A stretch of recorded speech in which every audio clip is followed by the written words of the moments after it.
It is my pleasure today to introduce our speaker, Professor Rakesh Agrawal from Purdue University. I've known Rakesh for many, many years, and I know that he delivers great talks. So Professor Agrawal has degrees from IIT Kanpur, master's from undergraduate from IIT Kanpur, master's in chemical engineering from University of Delaware, and a PhD from MIT. After completing his PhD, joined Air Products, where he had a distinguished career.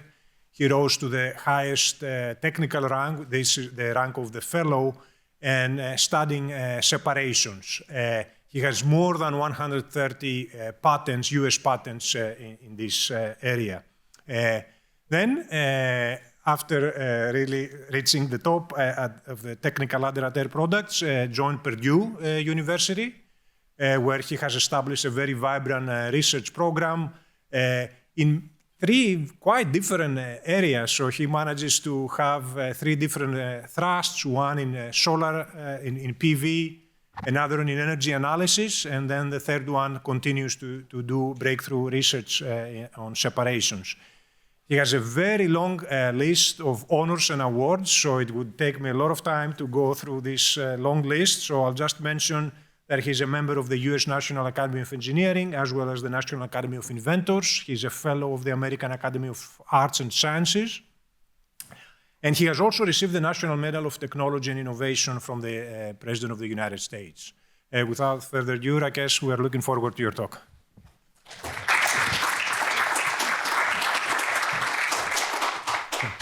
Christos, thank you very much. It is truly an honor to be here and give this lecture. And on such a nice day, I'm sorry I have to keep you inside the building rather than meeting outside. But nevertheless, it's truly a pleasure to be here, and thank you for that.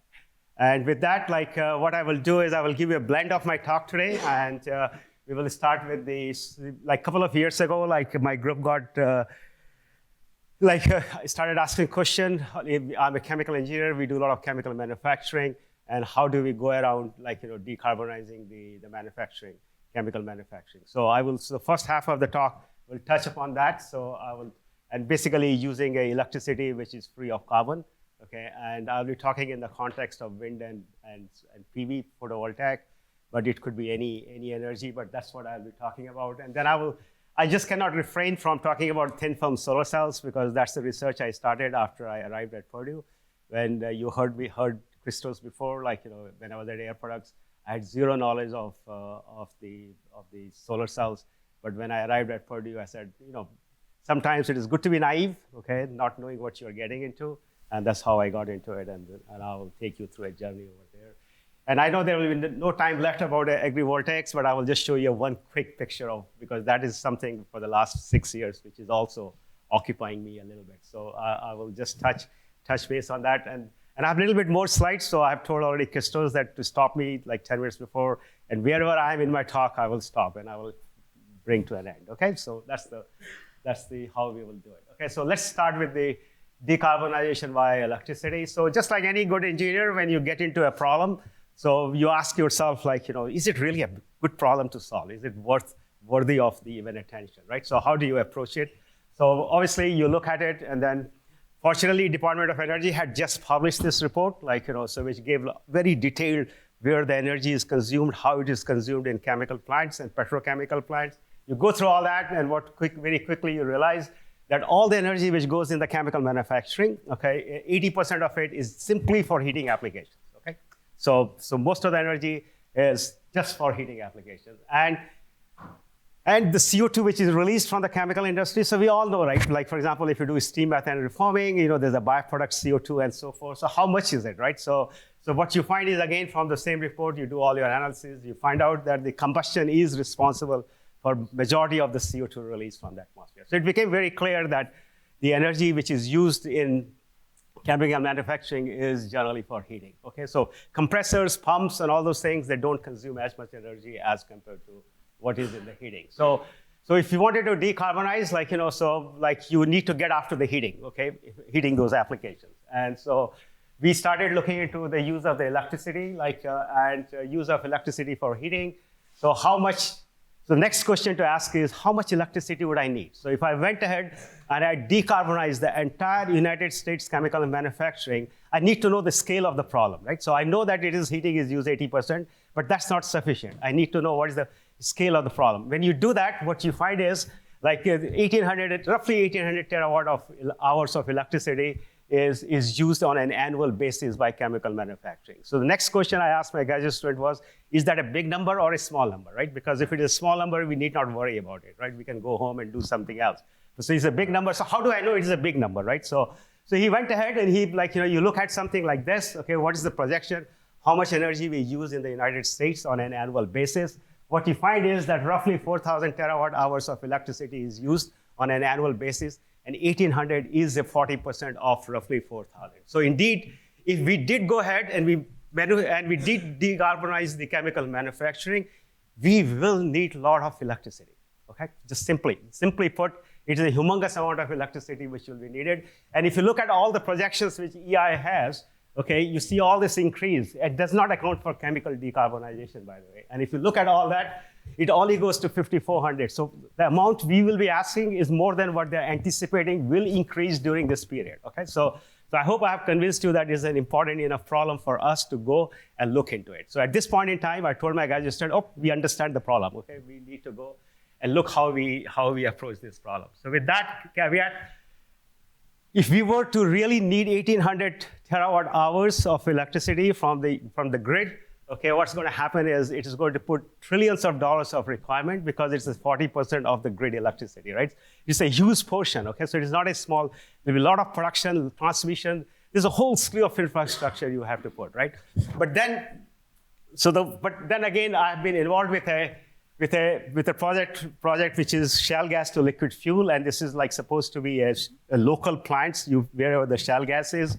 And so demodularization, local. So the question which I started asking my graduate students was that, could we build locally the power plant? Okay, so for example, if in Permian Basin or in Bakken, if we are taking a shale gas and converting it to whatever chemicals we are converting, could we put the photovoltaics or the wind turbines? Because this is where it is, right? So if you look at the United States map, the wind and the solar, they all run in the Midwest, from the north to the south, okay? All the way from Montana, all the way down to the Texas, okay? So you can put the plant there and you can put a dedicated energy supply, okay? So that's what I will be talking to you about, so I will tell you about some of the glimpses of the calculations and the things we have done on the use of those electricity, and then I will go through all this in a few minutes. So first of all, let's look at so the next question was, very simply put, if I'm going to take a chemical plant and I'm going to put it with the wind turbine or with a photovoltaic, what are the consequences, okay? And so that's what I will discuss first, okay? So if you look at any wind or a PV plant, there are two things to note, okay? So first of all, what this map is showing you is from a solar plant in Bakken Valley in Montana, okay? So basically what it is telling you from the midnight of January 1 all the way to the midnight of the 31st December, okay? So that's the hourly scale, and it's telling you how the relative power from a photovoltaic plant is varying over a typical year, okay? And what you find is that I want to give you two variations here. One is the daily variation, which we all know, the sun rises in the morning and it sets up in the evening. That's the easy one, right? And sometimes it doesn't even come out. But the most important I want you to note is that in the summer months and the like, there's a lot of energy, okay? And when you come to the winter months, okay, there is a seasonal variation. So a daily variation and a seasonal variation, okay? So keep both in mind, okay? So with that in mind, so if you want to use this, we chemical engineers are used to operating plants at a steady state, right? So we just make a plant and just leave it running 24 hours, okay? So let's pretend that we are still going to take this power, which is varying, which is fluctuating, but we'll design a chemical plant which is running at a steady state. What are the consequences, okay? What does it mean? So don't worry about the chemical plant here. As I told you that I've been working on a shale gas to a liquid fuel. So it's a very small plant, by the way, okay? It is only 330 tons because it is modular, local at a gas station, where the natural gas, shale gas is coming. So it is a very small size plant, just to tell you. And what it is just don't worry about the chemical plant for now, but I will just tell you very quickly, very briefly. You take the shale gas, you have all the ethane, methanes, propanes, all these things which are added. We crack it to olefins. We take it, we compress it. We then have a reaction to convert it to oligomers. and that oligomers are basically C10, C8, and all those things. We separate them, and the liquid hydrocarbons, the byproduct is hydrogen, right? Because when you're cracking it, when ethane goes to ethylene, hydrogen is a byproduct, okay? And what we do here is we take the we take the hydrogen from here, and we could use even hydrogen in the fuel cell to supply the energy. So what we did was we started designing the cracker, which is the shale gas cracker, as an electrically heated cracker, okay, locally electrically heated cracker. And the power requirement for this plant is only 11.6 megawatts. Just to give an idea, this plant is somewhere 1/10 to 1/15 the size of a typical ethane cracking plant. So it is truly an order of magnitude is smaller plant. I just want to emphasize that fact, okay? And the byproduct hydrogen could provide roughly 3 megawatts out of 11.6 megawatts. Okay, so the first question is, like, if it is going to be connected to a wind plant or a photovoltaic plant, like, I will need a storage. There's no way I can operate a plant at a steady state without energy storage. And if I'm going to store the energy, so the next question as a typical engineer is, how big is my storage? Okay. What am I grappling with? Okay. And to answer that question, basically what we did was we created something called superstructure. You put everything in there. So the process is sitting here. There's a wind plant. There's a solar plant. If you wanted a power grid, you could have that. There's a battery storage. There's a hydrogen storage, and so forth and so forth. And you can write this. You can write modeling and so forth. You can optimize it to your heart's desire. But I won't bore you through the whole thing. I'll just show you one or two quick results. Okay, so battery storage, okay? So the first question we asked was that, okay, we got the photovoltaic plant dedicated to this shale gas plant, and then there's a battery storage. How big is my battery? Okay, so when you do that, what you find is that the battery, like, in the summer months is storing, and comes the winter month, it starts to discharge, okay? So it's a seasonal variation, and then you see a daily variation, right? You see all these tooths out, like, these are daily variations, okay? And then it is imposed, there's a seasonal variation, okay? In the summer, you have a lot of energy, and in the winter, you don't. So you have to store that, and you have to come. And then when the calculations are all done, you find out roughly 15,000 megawatt hours of energy has to be stored. So your battery size has to be roughly 15,000 megawatt hours. But again, the same thing, right? As a good engineer, you need to ask, is that a big number or a small number, right? Because I have no feel. If you're like me, first time a graduate student walks in your office and tells you, hey, you know what? We need 15,000 megawatts hour of battery storage. And I'm looking at him and I'm asking myself, I have no clue. And if you're like me, probably some of you could be like me, okay? And if that is the case, so how do I connect that, right? So I asked my graduate student, okay, how much battery is in a Tesla car, in the S model, right? And he quickly looks at it, says 100 kilowatt hours. Okay, so it is 0.1 megawatt hour, right? So I need 150,000 Tesla cars of batteries, okay, to support this tiny, tinky, small plant, which is in a modular place. Okay, so I just wanted to give you a perspective of what we are talking about. Okay. And if you look at the United States again, come on the scale of 1,800 terawatt hour. That's what I told you earlier. That's the energy required. Okay. Now you need to store 309 terawatt hours, and what that means is I need roughly 3 billion of Tesla cars. And last year, Tesla only manufactured 1.8 million cars. Okay, so what we are talking about is a very, very challenging task when we go to decarbonize. If we were to just use the batteries to do the job. Okay, so I am giving you the magnitude of the problem. Okay, so but as chemical engineers, that's a very good news, by the way. Okay? There's nothing to be depressed about, because this is why we are here, right? That gives us an opportunity to do research. That's otherwise our job is useless, right? So when you see this, one hand as a human being, you say, oh, but on the other hand, you get excited. Well, I'm in the right place, right? And the right things to do. Okay, and by the way, the US chemical manufacturing is only 11% of the total of the world. So that gives you the magnitude of the problem even more. Okay? So what is the challenge here? The challenge is we need to somehow get the battery down, okay? Like the storage requirement down. And there are many techniques, and actually we could talk for an hour, actually, because we have been working on it now for 3-4 years, so we have many solutions. But I will not drag you through all of them. I will just tell you 2 or 3 just quick ones, okay? Because I want to cover some other topics. So of course, the hydrogen is a byproduct, right? Hydrogen is a byproduct, so why don't I store hydrogen, okay? And trade the one for the other, right? And you can certainly do that. Like, so the battery I already told you was around 15,000 megawatt hours, but you can start storing, okay, hydrogen, which is the green, okay? As you increase the hydrogen storage, your battery storage goes down unless the law of diminishing returns sets in. But the point is that you can reduce, okay? If hydrogen is being formed through cracking, you store the hydrogen, okay? And use a hydrogen fuel cell, and then your battery requirement starts to become reasonable, right? Okay, so that's the one thing to do. And of course, you could use wind and solar both, and then to some extent, they're complementary, and that also reduces the battery, but not much, by the way, okay? But it does reduces it, okay? So, and also the big thing surprise to us was that we are making an isolated plant, right? Remember I told you in Bakken Valley, I'm doing it. Okay, so the question is the PV plant cheaper or the battery is cheaper? Right? Who says that I have to build a PV plant or a wind plant which will meet my chemical plant's need? Okay, I'm going to waste energy. It is coming from the sun, and I'm just going to run in open circuit voltages mode of the PV. Okay, I'm just going to do that, and so what that means is if I build 2.5 or 2 times the size of the PV plant I need, now battery requirement plummets. Okay, so basically what that means is in winter now I have a plant size for the winter, and in the summer it is producing the excess electricity. Okay, so it's a very neat optimization problem, right? So depending on which local place you are, okay, it's a system we have to look into, okay? It is not the battery in isolation. We need to look at the PV. So for the first time as a chemical engineer, I learned that when I'm designing a chemical plant, my system also includes the power plant, okay? It is no longer just that. And so what that means is if you have a PV plant and it is giving you 4 cents a kilowatt hour, for example, so if you build twice the size, it is 8 cents a kilowatt hour, yep, okay? But now your battery has plummeted by an order of magnitude. Okay, so there are things of like that. There are many, many tricks which one can play with these things, okay?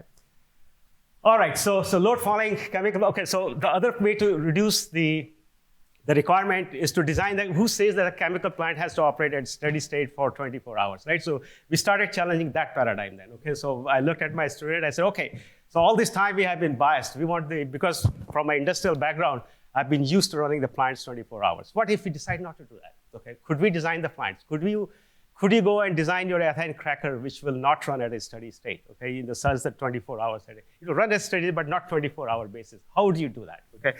And I will take you through that journey, okay? So load falling, so we look for the load falling of designing, because that's what was in my flow sheet, right? Ethane cracking. So I got obsessed with how to design this thing so that it can load follow. So how do we do that? So ethane to ethylene production, and it's interesting, we were working independently during COVID on this problem, like, BSF and Helder Topsoe and Linde, they announced this thing, okay? So they're building these reactors, which are electrically heated, as you can see from here, okay? Energy flows directly through the tubes, so they have these tubes, they connect the voltage across it, the electricity flows through it, the tube gets heated, and they get their reactions done, okay? And also they had externally heated elements, which is the resistors. It heats the radiant heating to the tube. Okay, but fortunately for us, okay, working independently and not knowing this, we were not working on this particular arrangement which BSF and all are building. Okay, it just happened to be the case. Okay, in a way, it was good that we were not aware of what they were doing. Okay, so we were doing something different because not knowing what they're doing. Okay, so what were we doing? So when I started looking at this problem back near the 2020, 2021 timeframe, okay, I realized that if you're going to be using electricity and if we heat the tube, it's not that we did not draw this scheme. We did draw this scheme, and I argued with them that all my undergraduate years and graduate school, and my PhD was in reaction engineering, I was always concerned about the heat transfer from the wall to the center. And there was always a radial temperature gradient, okay, which bothered me all along. And I said, what is happening here is that we are using electricity and we still have the radial gradients, and we still have all those problems which I used to have when I was doing my PhD thesis. So how do we do that? Okay, so the first thing I told my graduate student is we are going to think differently. Okay, we are going to put all these heating elements inside the reactor tube itself, where the heat is needed. Okay, so we don't have to, because if you are electrically heating the tubes, and if you want the resistance to be high, your tubes are really small in diameter and very thin, because if you increase their thickness, the resistance drops. Okay, and therefore that was, and if you look at the BSF design, indeed they're really tiny, thin tubes. Okay, and tiny meaning the diameter, okay, not the length, okay? But the catch is we came up with, like, we are going to put, and there are many shapes of heating elements you can imagine, okay? Actually, I'm just limited by my own imagination here, actually. And so when we did that, and then we started modeling all these reactors, and as you can see, what I will be referring to is the reactor which has different heating elements, okay? So we decided to design a reactor with different segments of of heating elements. Okay, and we did that, and then we said, okay, how good is it, and how can it be turned down? So I will take you through an example. So what we did was, okay, by the way, when I say we, I just want to be very clear here. We does not include me. I did not do any simulation, okay? It's all my graduate students, okay? So I should not take credit for the work done by them. So, but we faculty members are used to using the word globe, what I call royal we. So just be careful, okay? So when I keep saying we, it's probably 99% chance that it's not me, okay? So anyway, so basically what was done was like pure ethane feed, never mind, some flow rate, some temperature it is entrance, some pressure, okay, and the tube diameter, and you're doing a calculation. The first calculation was to optimize the power input per length of the reactor tube to maximize the ethane conversion for those dimensions which I just showed you, okay? And for the design flow rate of 120 gram per second, when you put different amounts of energy, what you find is that the optimal energy is 10 kilowatt per meter, okay? So if you put that much energy, you get the maximum conversion of ethane. It's the design flow rate, okay? Now let's go ahead. And of course, the concentration of ethylene is going up, okay? Up, and here's the reactor exhaust, okay? Which is where you get 40% concentration, and that's the maximum concentration you get. And now, what happens is if your power is off, right? Because we are designing for load falling, so the PV plant or the wind plant, whatever have you, it gives you half the power, okay? So it gives you half the power. You say, okay, now I got half the power. Let me cut the flow rate also into half in the same reactor. And if you did that, what happens is, if you cut the flow rate to 5 kilowatts per meter, flow rate is half. What you find is that your exhaust concentration is now only 31%. Okay? It's no longer 40%. Okay, you are suffering. Okay, and the maximum concentration occurs somewhere in the before the exit of the reactor. Okay, and that should not be a surprise to most of you because if you know from your reaction engineering class that what is happening is I cut the flow rate in half. But the reactor tube length is the same. My residence time has just doubled, okay, almost. Okay. And if the residence time has almost doubled, after you reach to the peak, all those side reactions are taking place, whether you like it or not. Okay, so what do you do? So that's what was the reason for designing these heating elements into different segments. Okay, and the reason was that now what you could do simply is shut off the entrance heating elements. Okay, and you control them. So dynamically, you are adjusting the length of the heating zone or the reaction zone. Okay, let's put it this way. And if you did that, so there's a very small amount of heating, not zero, but some small amount. And most of the heating is where it is needed for the conversion so the reactants can leave the reactor at their peak. And when you do that, of course, no surprise, you get to the 40% conversion. Okay, and so you cut the flow in half, your power is low, and you reach to the right conversion, okay, which is what you're looking for. And it can do that for almost every turn down, okay? And now we are building these things, by the way, as we talk with a company called Sustion and in North Carolina, and we are testing them for the different reactions for CO2 and hydrogen. And our challenge is to load follow a 72-hour profile of a wind plant, okay? And keep the conversions constant. And so what's the advantage? What did we learn here? What we learned here, I just wanted to tell you, it's not just simply replacing heating with the flow of electrons, okay? We all enter this room, we turn a switch, the power turns on and power turns off, right, okay? So the point is, when you're dealing with electricity, this is for the first time as a chemical engineer, we get to reimagine the unit operations, unlike our forefathers who were stuck with burning and combusting and using all that heat, okay? We are now totally on a new clean sheet of paper. And electricity allows us to provide locally heat where is needed, okay? How much is needed and when it is needed, okay? We can control all those things, okay? And which is phenomenal, which you could not do by simply combustion, okay? If you look at a steam methane reformer with all those flames shooting, okay, there's no way you can control those things, okay? So this is an excellent, so the load falling impacts the storage also, okay? So, all right, so Christos told you that I'm a separation person, and I just could not keep away, even though I promised myself when I was putting the slides that I will not put anything on separation, okay? And because, well, who cares about distillation? It is, okay, but nevertheless, okay, I could not refrain from putting one of the results. So I will just discuss that with you guys. So normally what happens is, if you're going to be using electricity in distillation, you will use heat pump, and heat pump is to pump the heat from the condenser to the reboiler. Basically, you take the vapor from the top, you compress it, and then you reject the heat in the cooling water, okay, with whatever work you put in, and there it goes, okay? So that's a typical heat pump distillation, as known in the literature. So what happens is, for different mixtures, 50-50 mixtures you are distilling, I'm just showing you some of the examples here. So whatever energy you put in the compressor, that much energy is being rejected in the cooling water. And it's a very typical way of running this thing. But one day I was sitting with my student and we happened to ask a question, what if we are done with cooling water? We don't need cooling water, okay? We are not going to be using cooling water, okay? What we are going to do is, as we come out of the compressor, the gases are hot, okay? They want to condense at a high temperature, okay? And now I'm going to produce steam, okay? I'm going to use that high temperature, so whatever I'm putting in the compressor, I'm going to convert it to the steam, okay? So I'm going to co-generate steam and let's see what happens. Could we do that, okay, was the question. So there's a built-in, people who work in the distillation, there's a built-in thing that we do need a cooling water at the condenser, okay? So there's a built-in, like what I call, even I, who has been practicing, who practiced that when I was at Air Products, even I had that paradigm shift to make, that I don't have to reject the heat to the cooling water, okay? Because that's how the distillations are run. So the question was, could you do that? Could you make a steam? And of course, I won't be telling you if you could not do that, right? So the catch is, indeed, like all those mixtures I told you, you're putting a compressor work of whatever I'm showing you here. But the interesting aspect I want to show you is that, for example, if you take a hexane and decane distillation, for example, like you're putting 9 megajoules per mole of putting energy in, you can recover steam with 8.2. Okay, so 90%, roughly 90% of the energy you're putting in the compressor shows up as steam. How remarkable is that? Everyone thinks that distillation is highly inefficient, right? Okay, here you are, okay? 80 to 90% of the energy is coming back to you as steam. So how much energy is gone into distillation?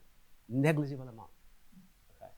Certainly, arguably, if you could do distillation, like with a heat pump, you see what electricity is doing to us. Okay, it's taking something which I forgot to take a survey of you guys. How many of you think distillation is the most inefficient device? That's why our funding agencies don't fund it. Okay, but I tell you what. This is a remarkable result, okay? It's a process which has been perceived as highly inefficient, has certainly been one of the most efficient to beat, okay? And so this is the first law efficiency I showed you, right? And so it's an unprecedented high efficiencies. But let's look at the second law efficiency, okay? So the first law efficiency was just the heat, okay? But if I look at the second law efficiency, what happens? So the conventional definition is minimum work of separation divided by the compressor work. That's the definition of the efficiency. And if you did that, the efficiencies are all in mid-20s, okay, mid-20s%, okay? But if you accounted for the steam exergy, okay, the one you're co-producing, now your efficiencies are in mid-40s, okay? Remarkable improvement, okay? And so I just wanted to leave you a notion here. This is just an example. When you're using electricity, we need to think differently. It is not a business as usual. If we did that, we will reach to a very different conclusions, okay? We might miss some of the very interesting conclusions which we could otherwise reach, okay? So there are many ways to adjust the temperature of the steam, okay? And I won't drag you through, but there's a whole slew of techniques which you can do and make, so if your steam is coming out 120, you don't like it, you want 150, there are things you can do to do that too, okay? Okay, so with that, I'm going to change the gears now. Okay, I thought I gave you some feel for how the decarbonization of chemicals is giving us different opportunities. And I'm going to change the gear because I'm going to talk to you about thin film inorganic, and I want to emphasize the word inorganic. These are not the organic things. And as I said, like this is the research which I started doing when I arrived at Purdue. And my wife and I were driving on Pennsylvania Turnpike, going to West Lafayette for the first time. And she asked me, what are you going to be doing at Purdue? And I told her, yep, I'm thinking about it. And I said, why not solar cells? And she said, what do you know about solar cells? I said, nothing, zero, okay. And that's why I want to work on it. And I also told her that they made a mistake of giving me some startup money, and I have this money, I want to just blow it up. Okay? There's nothing, no accountability, and I'm just going to use it and do whatever I feel like doing. Okay, so we'll just talk about that a little bit. Okay, I'll take you through a journey. I got into thin film solar cells because I still think it can be printed, it can be fast, and so forth. All the good qualities. A lot of you in the audience do this research, so I don't have to go in detail here.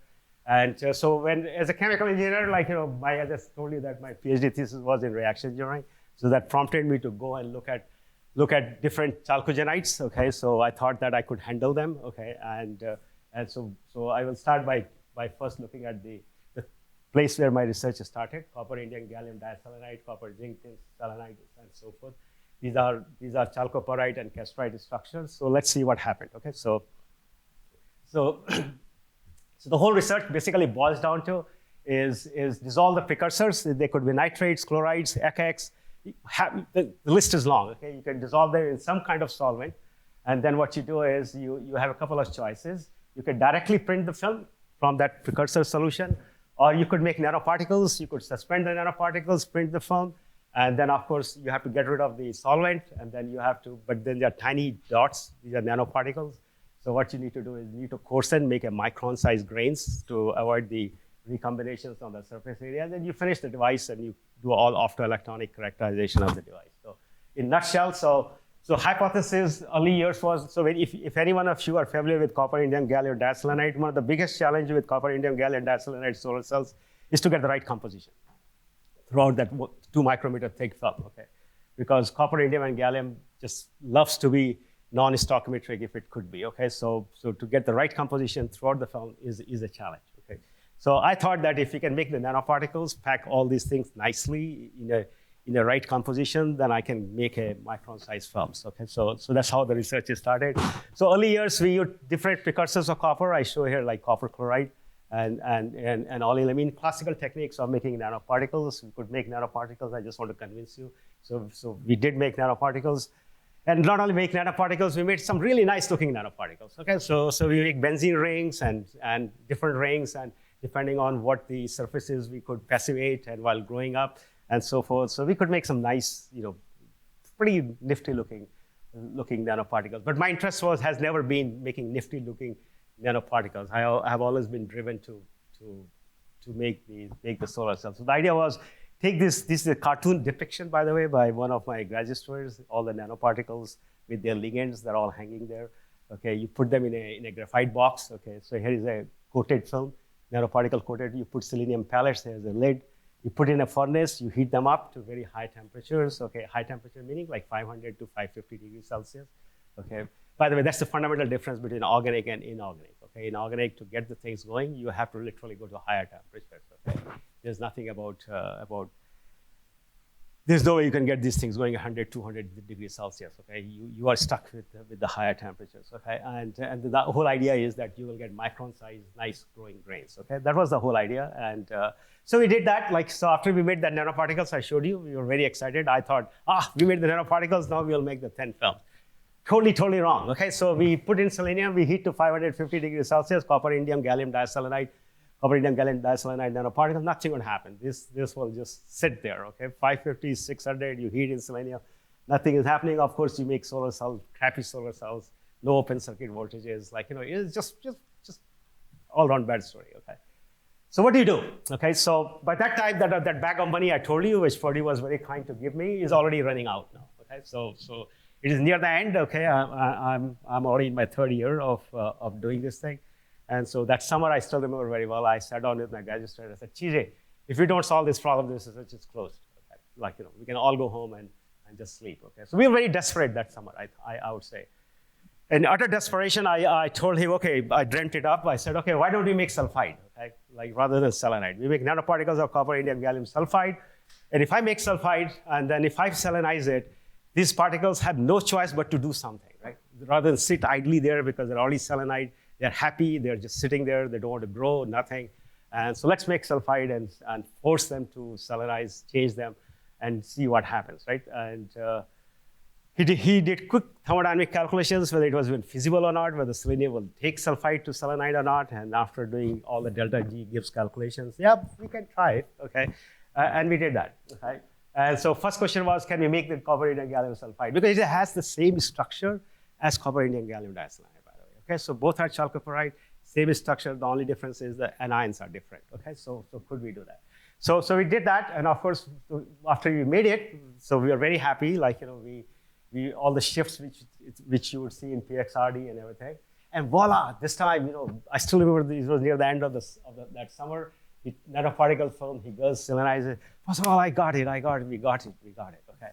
And of course, 15 years later, I'm here to tell you more stories because now the funding agencies would legitimately fund us, right? So that was a good thing. So we could make micron. And by the way, all the solution processed copper indium gallium diselenide and copper zinc tin selenide films in the world to this date, 99% of them make sulfides and then selenize it to go the grains. Okay, so after we published our paper, that has become a norm in the literature actually. So just wanted to let you folks know.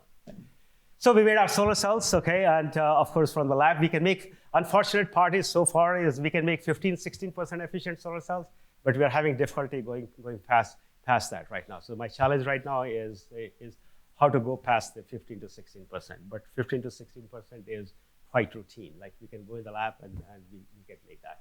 And the problem is with the open circuit voltages, I think is the grain boundary problem. So we are working on all that. So, but and then at the same time, I saw some publications from Stanford on copper zinc tin selenide, and we went after that, and very quickly we could make copper zinc tin selenide. By the way, if you guys are thinking this is a very challenging problem, okay, it's not a trivial problem. You got copper sulfide, zinc sulfide, tin sulfide, tin selenides, copper tin selenides. There are many competing phases. There are many competing elements to be formed. For you to go in and dial and get copper, zinc, tin to cooperate with each other and make selenide and form that structure is, I just want to let all of you know, it's not as trivial a task as it may look on the surface, okay? All right, so, but anyway, unfortunately, I have smart graduate students who could do that, okay? I don't know what would have happened if I was in the lab, but since they are the ones, they did a great job, okay? And they did make it, okay? So copper, zinc, tin, selenide, again, from the solution processing, again, the group happened to be the first one to get in, and I had a very bright graduate student who successfully made it. And it is like 9 to 10%. So we stopped working on it a long time ago, like we were after 9 to 10% efficiency. But lately, people in China, they have really gone ahead and they have now close to 15.5% efficient copper zinc tin selenide. So lately, I've been debating if I should get back into it. So we'll see how it goes. And but then what I started thinking at that point in time is that we are getting bad results because they're using halides, nitrates, and they're leaving some kind of a atomic impurity somewhere in the lattice. So could we do it without using any of those things? And there was an accidental discovery in the lab. Like one of my graduate students goofed up the cleaning, and he was supposed to have cleaned up the amine from the solution and then add the thiol since he had not cleaned enough. What he found out was that whatever selenium in the vial was dissolved away very, very rapidly. And credit to him, rather than saying it is a poor experiment performed and putting it under the rug, he walked in my office and said, guess what, Professor Agrawal, I just observed this, okay? And so this is a lesson for graduate students. Sometimes you're doing things and things don't go correctly. And so think about it, whatever results you're looking at, okay? So that was very nice of him because after that, I jumped out of my chair. I said, hey, you know what, Bryce, this is absolutely perfect observation. Let's go ahead and see if we can dissolve it. And then suddenly it turns out, if you took an amine, butylamine, propylamine, hexylamine, any of those amines, if you put any of these things, they don't dissolve. If you take any of the thiols, okay, propane thiol, hexane thiol, anything, you put any of these, they don't dissolve. But you put the both together and you put them and they dissolve. And there's no oxygen now, there's no nitrates, there's no chlorides, there's nothing. We can dissolve these pure things. This is a very nice, then we did a lot of chemistry study on that. I would not bore you with that, like, you know, and what we found out what was happening is that amine and thiol, they react, they form with indium, they form metal thiolates, and when metal thiolates are heated, they give you the chalcogens, okay, and of course the other byproducts come out. So with that, armed with that chemistry, it was pretty easy. Then after that, what we did was we basically, like, you know, we could learn how to do it. But one of the things which started to bother us was that whenever you're converting sulfide to selenide, you get the fine grain layer, as you see here. And so the question was, how do we get rid of this? Then we invented another chemistry. We discovered ammonium polyselenide. If you form ammonium, so we learned how to make ammonium polyselenide, by the way. And once you make it, put it in a polar solvent like DMSO or butylamine or any of those things, then now you can dissolve even the elemental precursors. Okay? You can dissolve pure metals now into these compounds, and you can form directly selenides. Okay, so that was a good finding for us. I'm just going to go quick because I've been just told that time is running out. So I just wanted to show you that with this route, like we can make pure copper indium gallium diselenide and pure copper zinc tin selenide without sulfur. And most importantly, we can now grow the grains. Okay, remember I told you earlier that from sulfide we could not grow it, and from selenide we could not grow it. We had to make a sulfide and had to make a selenide. And I would like to tell you that 15 years later we have come back and we have circled, and now we can directly grow these grains. Okay, so this is very latest results, and now we're very excited about it. we can pursue it. The only problem is the early results on the lab, they have low efficiency still, 11%. So something is happening with the selenium on the grain boundaries and also the interfaces we need to worry about at the top and the bottom. So we are working on that and so forth. So I'm just going to catch that. I just wanted, because some of you are doing perovskite, like, so lead halide perovskite, you're worried about the stabilities and so forth and so forth. So 3 years ago, I was reading the literature, I saw this chalcogenide perovskites. Okay, so I told myself, we have been making chalcogenides all these years. Let's go and see if we can make chalcogenide perovskites. Okay, and it's like barium zirconium trisulfide, okay, or barium, and could we do that? Okay, so why you want to do that? Because it has almost all the properties which lead halide perovskites or cesium lead perovskites have. Okay, so very high light absorption coefficient, just like them. Okay, they have a very enhanced stability. You can heat to 500, 600 degrees Celsius. Nothing happens to them. To enable band gap, everything, earth abundant elements, barium, zirconium, non-toxic, and so forth. So it was pretty exciting, right? So, but there are challenges. Okay, people have been making them at 1,000 degrees Celsius, very high temperature, and these things in the periodic table are very oxyphilic. Okay, so there is a lot of oxygen. Even if in your glove box you have 1 parts per million oxygen, you're done. You're toast. Okay, you make your film and it has oxygen. Okay, so how do you do that? Okay, so what's the challenge? So we thought that we can go in and make it, but guess what? No matter what we tried for a year and a half, we could not make this material. Okay. I wrote 3 proposals asking the reviewers to give us the money to do this research. And each time on all those 3 proposals, reviewers said, these guys will never be able to make it. And they were not funded. Unilaterally. Reviewers writing clearly, do not fund it. These guys will never succeed in making it. Okay, the route they're proposing. And partially, probably they were right, okay, because all the chemistry we had developed was in this part of the periodic table. Okay, now we were sitting with the early transition metals. Okay, and early transition metals, we very quickly realized behave differently than the P side and the late transition metals. Okay, so that was a big humbling experience of thinking that I can make any inorganic chalcogenide with all the chemistry we have developed. But again, I would not be here to tell you if we could not really make it, right? So that's so we learned along the way.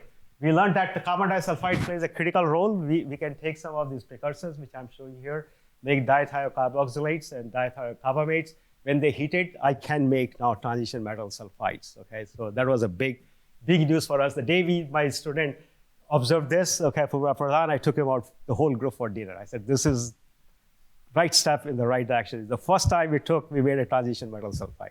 Okay, so but from there onwards, the story is pretty simple. The next was the oxygen. Remember, I told you 1 parts per million oxygen would still give it, and that has been a challenge worldwide, how to make these things oxygen-free. So one of the students, 2 students others, Rakesh Agrawal and Jonathan Turnley, they come up with a very ingenious method, actually. So when you're heating these things in a closed ampule, you can put hafnium hydride and sulfur, and if you're doing a zirconium, even if you put a zirconium oxide, which is an oxide, by the way, now, and if you put hafnium hydride along with the sulfur, you form a shuttle, okay? You form, sulfur reacts with hafnium hydride, forms H2S, H2S reacts with this, comes along, again reacts with hafnium sulfide now, making hafnium oxide, and it extracts out all the oxygen from the film, okay? So that's a big finding for us, because that's why we were unsuccessful in making this stuff, okay? And once we found this, then the rest is all history now. Now we can take almost, as I were this student here, Rakesh Agrawal, he has a dozen different ways of making it. It's almost, I can't give him something which he can't do anymore because of that oxygen being, I just wanted to use some of the routes which we have.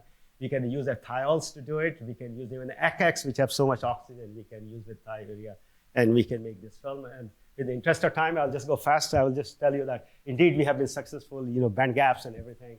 Okay, again, you look at the stamped EDX, absolutely right composition. Okay, and the PL the film's PL is as good as the single crystal of barium zirconium trisulfide. So that's another exciting news for us. Time resolved photoluminescence gives them okay results. Still, we are working on that. Okay. And one of the big thing is that it's on-off, its photodetector change is very rapid, one of the most rapid we have seen so far in the chalcogenides, okay? That's how I would put it, okay? So it's extremely fast, okay? And then I got into, so we are running these reactions around 550 degrees Celsius, okay? So the question was, could we make nanoparticles? We are circling back to nanoparticles. We got motivated that, but again, we look at the literature, everyone has been struggling to make nanoparticles of these. It has been very challenging. But the chemistry we have, we can take that, like dithiocarbamates and dithiocarbonates, we can do a hot injection. Okay, so basically, the secret is we have to go to very high temperatures. The oleamine temperatures of 320, 340 are no longer valid. Okay, and so we have to go to very high temperatures and with the injection, and we can make perfect nanoparticles of barium zirconium trisulfide. So no, not only this, we can make even nanoparticles of almost the entire series actually, and the different shapes, hexagonal shapes, perovskite shapes, needle-like. Okay, so we can make all those things. So that's what. Okay, so I'm going to change gear quickly, and I knew the time would run out. So like 6-7 years ago, I really got obsessed with being given my photovoltaic research, right? Like, could we just have a PV and we can grow the plants, and what would happen? And Purdue being agricultural, equally big in agriculture as in engineering, I went and knocked on their door. One of my colleagues, Mitch Toenstra, I said, hey, would you be interested in us doing that? And we have done that, okay? So basically, it's a real life PVs we have built. It's a real life corn and soybean we grow because it is just grown as it will be grown at any farm. We have been doing modeling of the plant as well as the PV, also the optoelectronic calculations, and we are optimizing the entire enterprise to make sure that the plant does not give up the food, too much food. So how to optimize the food while producing the power. Okay? And there's a 1-hour talk on this itself, so I didn't want to drag you, but I just wanted to show you this beautiful picture. I really love this picture. Whenever I go there, I say, somebody's coming again. In 2 weeks, we'll be planting again. So we have been planning on it. And so these are exciting times. Every spring, I get excited because this time we are trying a shorter hybrid of corn and so forth. So in summary, what have I told you? Okay, so my time is up. Okay, what I've told you, where the journey started. Okay, like the question was that if you want to decarbonize manufacturing, how do we use our energy? We use our energy as heat, and if it is as heat, what should we do? Okay, and the next question was how much heat is, if you were to use electricity, what quantities of electricity would we need? And it is a very large number. And if we are going to couple it to a wind or a photovoltaic, if we just did it blindly, very large amount of batteries would be needed, which are not feasible. But there are many trick solutions, right, which I showed you some of them. Okay, like optimizing the entire system. Don't think of electricity as being supplied and our plant being used. Okay, so we need to do that. We need to, and also use of electricity. One of the big things which I have realized over the years is giving us, for the first time, an opportunity to reimagine all the unit operations. Okay, it's very important. I want to emphasize that. Okay, rather than taking the old unit operations and just fitting it with the electricity, we need to rethink, and all the young minds in the audience, okay, this is your opportunity, okay? It's a lifetime opportunity when the chemical engineering will be making a transition. And how do you take advantage of that transition to redefine what our forefathers did by using petroleum as the energy source, okay? I'll leave it for you there, okay? And I just showed you even an example of a good old distillation, okay? How efficient it has become by virtue of using it. Then I showed you some of my results, okay, some of my struggles, some of my excitements at the same time, okay, of making these chalcogenides, inorganic materials. They're highly stable, okay, but they have challenges, okay, because inorganics don't work easily at lower temperatures, okay. Perovskites, they're new things, okay. I must admit that when I got into barium zirconium trisulfide, I was very excited, but unfortunately, nothing comes that easily. Of those who are in this business, they know that, like, it's always a struggle, and there are struggles with this material too. We have to understand its defect chemistry. Okay, and with that, here's my research group. As I told you earlier, like 3 weeks ago, we had gone for lunch, and so this is a very new photograph. Okay, and I'm here to give the talk, but hey, these are the guys who did all the work. Okay? And with that, thanks to all of you for coming.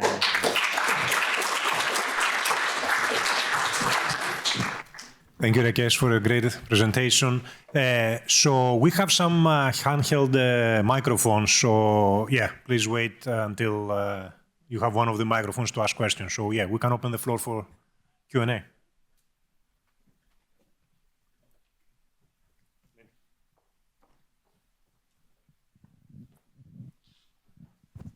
Rakesh, thanks for a very nice talk. I'm intrigued by your encouragement to rethink and reimagine electricity use, right? In terms of how you can think about unit operations. When you're optimizing for the unit operations and the amount of battery you would use in conjunction, in addition to energy use, how do you think about OpEx? So from a cost perspective, that provides another constraint. How complicated are these new hybrid unit ops? And then how do you think about cost optimizations in addition to making sure that you're as energy efficient as possible. Very, very, very true. I think, so I must confess that when we optimize the energy efficiency, we don't get the same answer as when we optimize the cost.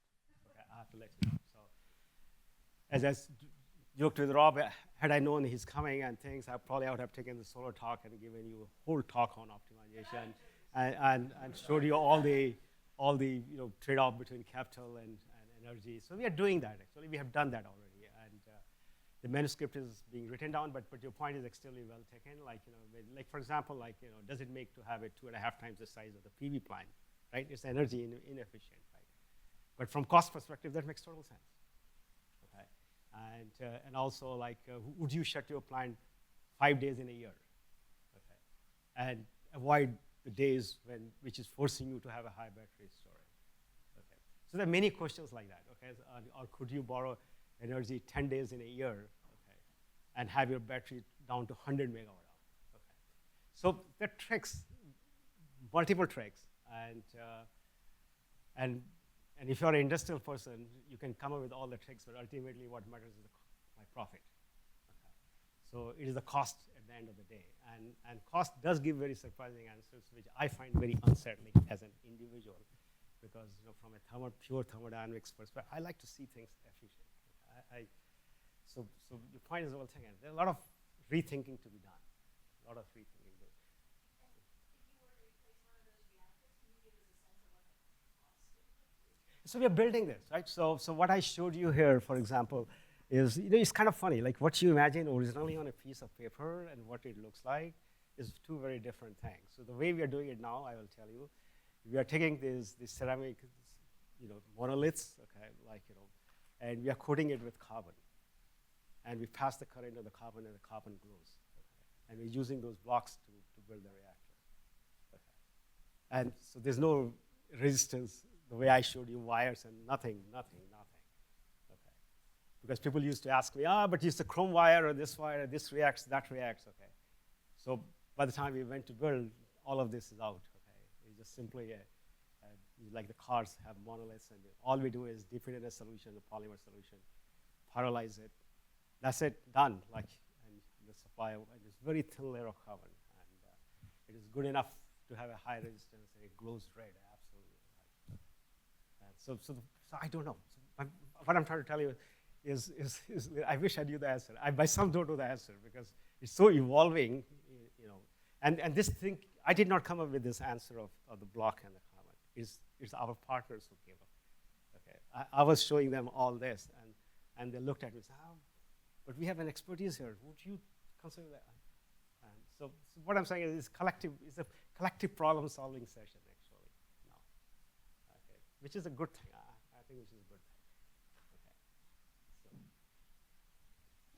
But what you said is very true. I think I hope everyone understood that. I think doing a system optimization and what do you optimize and what function are you optimizing is very, very important.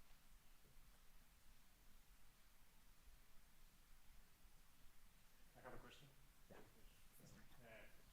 So I know that you have done also additional research with membranes, comparing distillation. So at a high level, what do you think in terms of separations?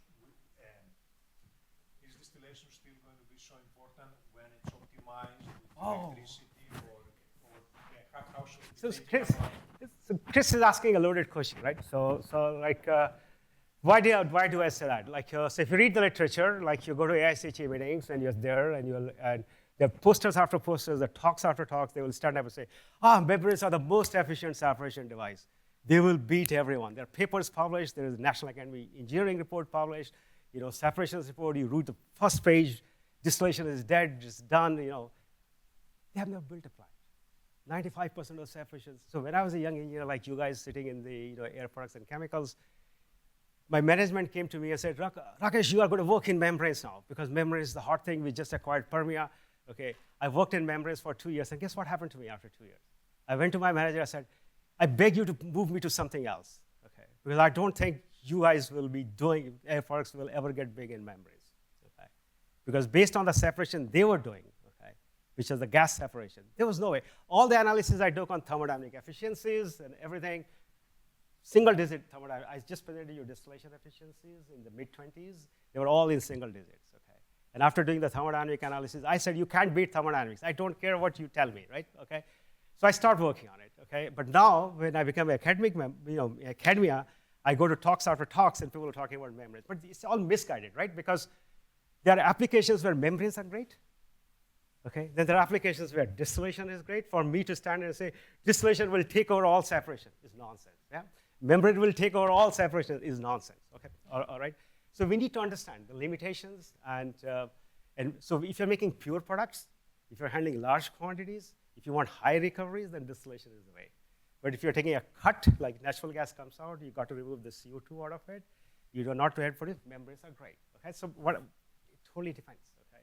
If you're doing a reverse order osmosis, membranes are great, okay? Because again, you're not going for high recoveries. It is a partial separation. You are only 50% recovery. Okay, so there are reasons for it. Okay, so I think both are great. It's just a matter of understanding what your applications are. Having said that, heat pump cogeneration has just moved distillation a notch above, for sure. Okay, because you saw from mid-20s, you're talking to mid-40s% efficiency. That's pretty high efficiency for any separation device.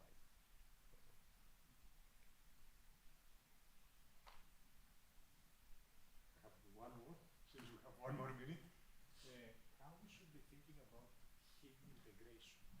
Now, once we start, cuffing the flows and all that. Yeah, so that's the future, right? That's where the future is, Chris. I think people like you, I, and others, I think it's just a new door which is opening. Okay, so heat exchanger network now is no longer heat exchanger network by itself. So there are some people who are already working in that, as you very well know, but it's very exciting. This is reimagine again, how once you throw in heat pump in, how will it evolve? That's a good question, actually. I'm asking that question to my graduate students too, by the way. Okay. Please join me in thanking Professor Agrawal.